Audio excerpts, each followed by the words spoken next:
Bien, bonsoir à tous. Merci d'être là à Plébain ce soir. Moment exceptionnel qui est le retour de la polychromie sur le calvaire de Plébain, 400 ans après que ses fondateurs, ses créateurs, les sculpteurs, l'aient bâti en couleur.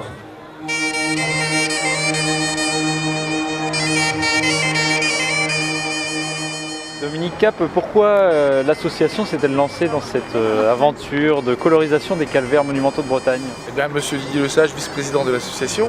D'abord, je crois que c'est une association qui maintenant a 5 ans d'existence, a fait déjà preuve, je crois, de son dynamisme et de son innovation.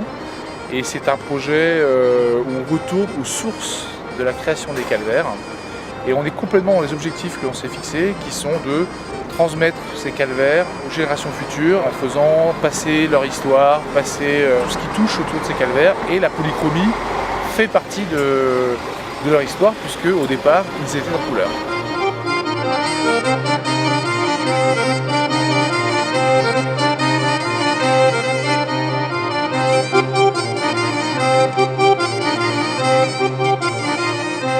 L'association Essai de Calvaire a souhaité faire renaître un peu ces calvaires en couleur.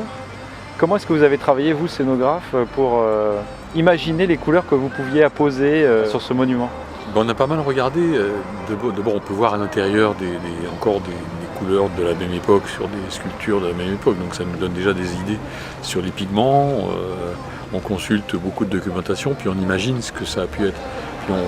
Puis on peut voir aussi, on respecte aussi la symbolique des couleurs des personnages, parce qu'on n'affecte pas la même couleur à tous les personnages. Et puis il y a une harmonie de couleurs qu'on a essayé de retrouver.